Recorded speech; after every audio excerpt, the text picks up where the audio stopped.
Assalamualaikum warahmatullahi wabarakatuh. Innal hamdalillah nahmaduhu wa nasta'inuhu wa nastaghfiruh wa na'udzu billahi min syururi anfusina wa min sayyiati a'malina. May yahdihillahu fala mudilla lahu wa may yudlil fala hadiya lahu. Asyhadu an la ilaha illallah wahdahu la syarika lahu wa asyhadu anna Muhammadan abduhu wa rasuluhu la nabiyya ba'da. Allahumma shalli wa sallim wa barik ala nabiyyina Muhammadin wa ala alihi wa sahbihi wa man tabi'ahum bi ihsan ila yaumil. Bapak Ibu sekalian, insyaallah dirahmati Allah Subhanahu wa taala. Alhamdulillah, segala puji kepada Allah Subhanahu wa taala atas nikmat yang kepada kita semua. Malam hari alhamdulillah telah tunai pelaksanaan siang pada hari ini. Semoga senantiasa Allah berikan kemudahan dan kekuatan sehingga bisa menyelesaikan Ramadan dalam keadaan yang terbaik. Allahumma amin. Salam semoga senantiasa Allah limpah curahkan kepada uswah hasanah kita Rasulullah Muhammad sallallahu alaihi wasallam.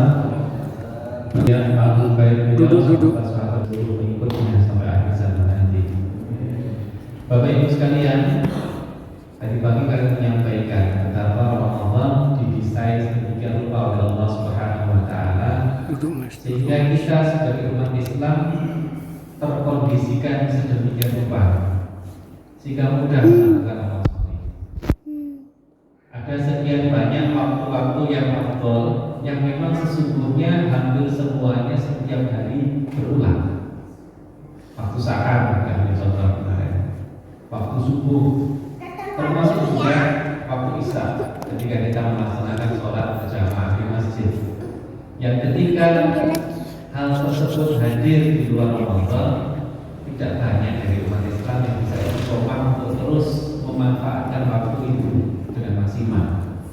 Akan tetapi dengan datangnya Ramadan menjadi mudah dan ringan hal-hal yang pada bulan di luar Ramadan berat kita mengerjakan. Karena hakikatnya Allah menginginkan kebaikan untuk kita semua. Tentu bergantung kepada kita. 30 hari adalah masa kalau menurut para peneliti untuk memunculkan atau menciptakan kebiasaan baru. Apakah kita hendak melanjutkannya ataukah kita kemudian menghentikannya setelah Ramadan berakhir.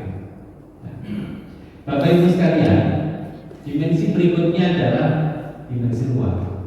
Manusia terikat dengan ruang. Dan bahwa bumi tempat kita hidup hari ini adalah tempat kita untuk beramal, ladang amal kita. Maka Allah Subhanahu wa taala di surah Al-A'raf setelah sebelumnya menjelaskan tentang betapa dunia ini diciptakan sebagai satu hal yang menyenangkan bagi manusia. Zuyyina lin-nasi hubbu syahwati minan nisa wal banin, dan seterusnya. Allah menyebutkan dijadikan indah dalam pandangan manusia kesenangannya kepada hal-hal yang dia inginkan, dari golongannya perempuan, anak-anak, harta yang banyak, dan seterusnya. Kemudian di ayat yang ke-25 Allah menjelaskan, walakum fil ardi mustaqarrun wa mata'un ilahi. Bumi adalah tempat kediaman dan kesenanganmu sampai waktu yang telah ditentukan. Kemudian Allah melanjutkan, qala fiha tahyauna wa fiha tamutuna wa minha tukhrajun. Di sana kamu hidup, di sana kamu mati, dan dari sana pula kamu akan dibangkitkan. Artinya apa? Artinya adalah bahwa kehidupan kita di dunia ini memang penuh dengan godaan. Ada ujian di sana sini. Maka Allah katakan di sana bumi itu tempat kediaman kita dan penuh dengan kesenangan. Akan tetapi kesenangan di dunia itu kata Allah maka al-ghurur, kesenangan yang menipu. Karena apa? Karena sesungguhnya sesenang apapun manusia hidup di dunia tidaklah langgeng, tidak abadi pada akhir. sesenang-senangnya tetap ada sisi-sisi tidak senangnya. Jadi tidak mutlak kesenangan ataupun kebahagiaan di dunia. Begitu juga sebaliknya, tidak mutlak kesedihan atau kesusahan seseorang di dunia. Sesusah-susahnya manusia di dunia, pasti masih ada sisi-sisi kesenangan atau kebahagiaan. Dan setiap yang kita kerjakan di dunia ini tentu memiliki konsekuensi. Ada hisab di sisi Allah Subhanahu wa Ta'ala. Bahwa kami sering menyampaikan model hidupnya manusia di dunia itu ada 4. Yang pertama, dan ini yang paling jelek, hidupnya itu murun wasyarun, pahit tapi buruk akhlaknya, buruk amalnya. Jadi orang-orang fasik, orang-orang yang kafir ketika dia amalannya tidak baik, dunianya terasa seperti neraka, lebih-lebihan di akhiratnya pasti dia dibangkitkan di neraka. Yang kedua, ini juga tidak enak tapi masih lumayan, murun bakhrain, hidupnya pahit, melarat, sering sakit barangkali, karirnya juga tidak naik-naik, perdagangan sering rugi, tapi khairul tetap baik, amalnya tetap baik, tetap taat. Ini masih baik, hanya susah sebentar di dunia.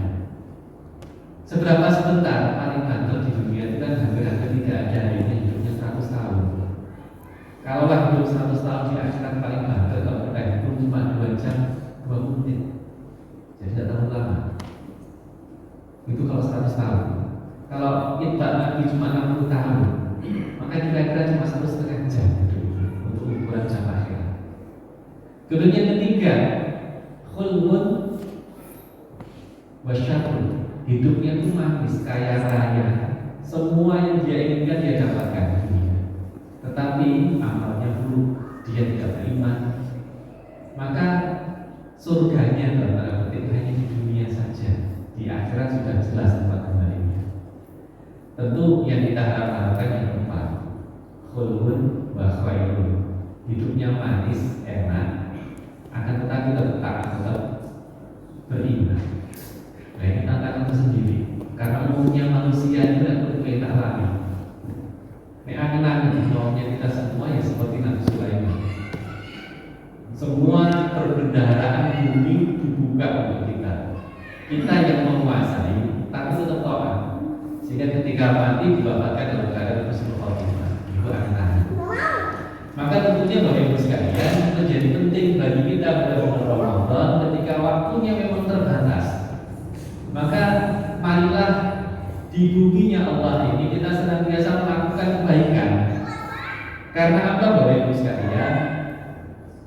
Bumi yang kita injak ini besok di yaumil akhir akan bersaksi apa saja yang kita kerjakan. Yauma idzin tuhadditsu akhbaraha. Kata para mufassir, ayat ini menjelaskan tentang persaksian bumi. Yauma idzin tuhadditsu akhbaraha, pada hari kiamat, di mana bumi itu menceritakan tentang kabar manusia yang menginjak dirinya. Apakah dia sedang melakukan amal sholih ataukah dia sedang melakukan kemaksiatan. Maka Bapak Ibu sekalian, tentunya di bulan Ramadan ini marilah tempat-tempat yang senang kita datangi adalah tempat-tempat di mana tempat itu penuh dengan keberkahan. Apa itu? Satu, masjid, melaksanakan sholat, tilawah Al-Quran, melaksanakan iktikaf, termasuk di majelis-majelis taklim, bahkan di tempat kerja. Karena sebagian besar kita yang masih muda, meskipun Ramadan masih kerja, tapi tentu kerja-kerja yang diniatkan untuk ada sisi-sisi ibadah di sana. Karena Islam tak pernah memisahkan urusan dunia dan akhirat. Bahkan kerja pun kata Rasulullah merupakan sarana menghapuskan dosa. Karena ada dosa yang tidak bisa dihapuskan kecuali dengan kita bekerja. Maka ihsan ketika kita melaksanakan kerja. Di sisi yang lain, Bapak Ibu sekalian, bumi ini katakan kita ada dalam kondisi di mana tempatnya terbatas. Umat Islam itu oleh Allah Subhanahu wa Ta'ala itu diberikan kekhususan bahwa dimanapun bumi diinjak maka disitulah dia masjid. Maka Nabi menyampaikan kepada kita al-ardu kulluhu masajid. Bumi ini seluruhnya adalah masjid. Maka jadikanlah dia tempat untuk beribadah, untuk sholat, untuk segala macam. Jadi ketika ada kemudahan bahwa segala tempat bisa kita pakai untuk beribadah, maka pada saat yang bersamaan dia menjadi pengingat bahwa dimanapun kita berada, sesungguhnya kita ada di buminya Allah yang kita diberitakan sujud atau taat pada Allah. Maka janganlah kemudian sekali-kali kita melakukan kemaksiatan, lebih-lebih pada bulan Ramadan. Dan yang terakhir, dimensi perbuatan. Bapak Ibu sekalian, saya sampaikan di depan tadi, sukses, bahagia itu bukan semata karena urusan kelimpahan fasilitas dunia, bukan karena jabatan, bukan karena harta, bukan juga karena nasab atau keturunan, bukan juga karena punya pengikut yang banyak. Akan tetapi yang namanya bahagia dan sukses itu adalah orang-orang yang selama di dunia dimudahkan oleh Allah untuk bisa melakukan amal soleh, dicegah oleh Allah dari melakukan kemaksiatan. Maka di yaumil akhir kata Allah, orang yang bahagia urusan akhirat itu seringkali Allah sebut dengan istilah al-fauz atau faza. Maka Allah mengatakan wa man zuhziha 'anil wa udkhila jannah faqad faz. Barang siapa yang dijauhkan dari neraka, dimasukkan ke dalam surga, faqad faz, maka itulah sesungguhnya kebahagiaan yang sejati. Maka pada bulan Ramadan ini marilah kita memaksimalkan amal-amal soleh yang bisa kita kerjakan.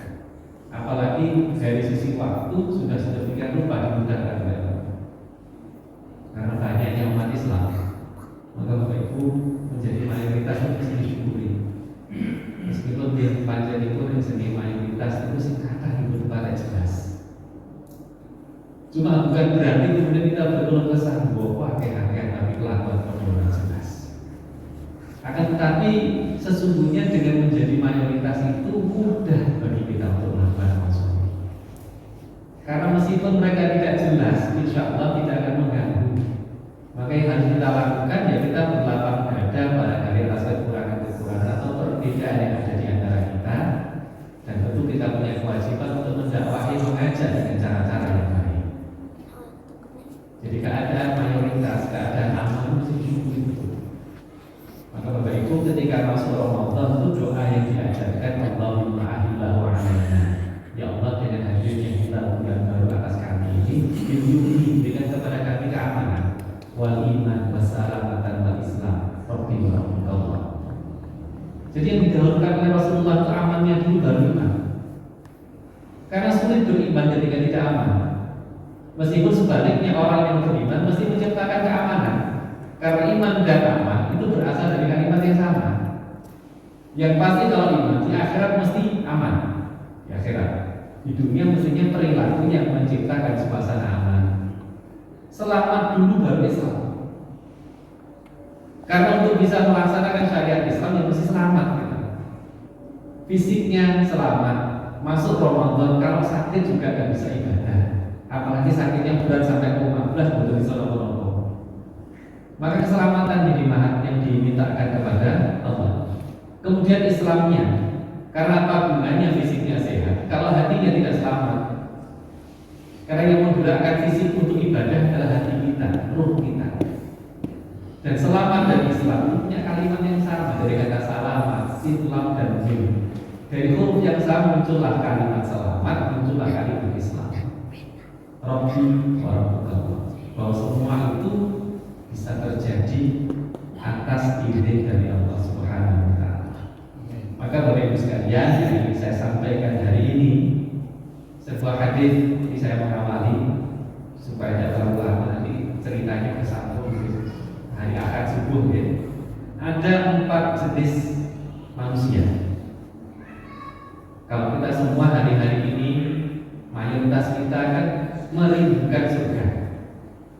Maksudnya merindukan surga betul kalau sedikit kucing mati kan betul. Maksudnya kalau satu saat nanti kita mati dan kita pasti mati, maka besok di yaumul akhir kita itu berharap dimasukkan oleh Allah ke dalam surga. Setelahnya merindukan berharap surga. Akan tetapi Bapak Ibu sekalian, di dalam sebuah hadis Nabi menyampaikan bahwa surga itu merindukan 4 golongan manusia. Diharap-harap surga. Siapa mereka? Nabi menyebutkan al-jannatu mushtaqatun. Surga itu merindukan ila arba'ati nafarin, kepada 4 golongan manusia. 4. Yang pertama, talul Quran, orang yang tilawah Quran. Kemudian yang kedua, wa hafidhil lisan, hifdzul lisan, orang yang memelihara lisannya. Kemudian yang ketiga, wa mut'imul ji'an, memberi makan orang yang lapar. Kemudian yang keempat, wasoim fi syahri Ramadan, berpuasa pada bulan Ramadan. Dan 4-4-nya itu insya Allah mudah kita kerjakan ketika Ramadan. Tilawah Quran, kemudian hifdzul lisan, mengendalikan lisan, memelihara lisan. Yang ketiga, it'amul ji'an, memberi makan orang yang lapar. Nomor malih bukan cuma sekedar lapar, tapi yang lapar tadi orang yang puasa. It'amul iftar, memberi makan orang pada saat buka puasa, sudah luar biasa. Yang keempat adalah berpuasa di bulan Ramadan. Maka Bapak Ibu, kalau sampai ketemu Ramadan, buatan lebih suatu itu baju. Karena dari 4 kriteria jenis manusia yang dirindukan oleh surga, semuanya terkumpul di dalam bulan Ramadan. Bahkan lebih banyak dari sekitar 4 ini. Karena pada saat Ramadan, sedekah juga lebih banyak pahalanya. Kita bayar zakat di sana, melakukan qiyamul lail, dan banyak macam lagi yang lain. Ini baru 4 dan semuanya sudah ada. Insya Allah bisa kita kerjakan selama bulan Ramadan. Maka monggo dimulai dari tilawah. Insya Allah di subuh ke depan kami sampaikan tilawah itu seperti apa. Tapi paling boten di waos Quranku, membacanya dengan tartil, dipenuhi hak-hak hurufnya, tajwidnya diperhatikan, termasuk makhorijul huruf. Karena ketika hurufnya diperhatikan, kemudian tajwidnya diperhatikan, maka satu hurufnya itu dapat 10. Itu kalau di luar Ramadan. Kalau di bulan Ramadan paling tidak dikalikan 10 lagi, paling benar. 10 sampai 700 kali sampai bilangan yang tidak terhingga. Bagaimana Allah tidak paling benar sakit itu tilawah. Mulai lubuk-lubuk ini untuk amil iftar. Tentu tidak usah menunggu saat mampu pun menjaga lisan ini penting. Dan yang dikatakan lisan betul mesti yang diucapkan, yang dipencet sama jempol itu termasuk. Belum kisah itu, karena lisan itu zaman kuno, zaman Nabi dari kata BA, dan itu susah bahaya. Meskipun zaman saat ini satu klik ngantar di sini soal Pak, soalnya korban. Hati-hati. Terutama terkait dengan berita-berita yang provokatif, berita-berita yang isinya berita kebohongan. Kira-kira dari yang ini kamu sah. Ramadan di luar Ramadan Bang, jangan, apalagi pada bulan Ramadan. Sementara itu dengan sangat